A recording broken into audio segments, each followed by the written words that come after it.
একটি বাটিতে 2 কাপ পরিমাণ পানি নিয়ে তার মধ্যে 2-3 টেবিল চামচ ভিনেগার দিয়ে দেব।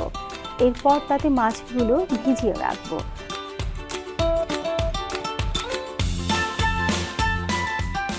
মাছগুলোকে পানি ঝরিয়ে তুলে নেব।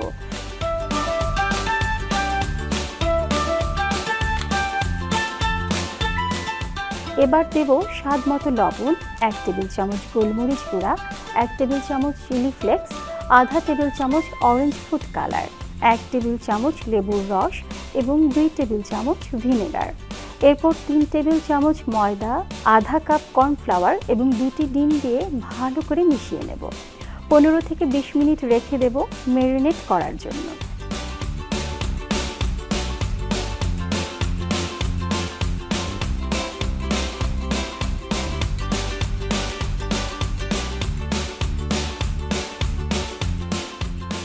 এবারে মাছগুলোকে ব্রেড ক্রাম্বে গড়িয়ে ডুবো তেলে ডিপ ফ্রাই করে নেব।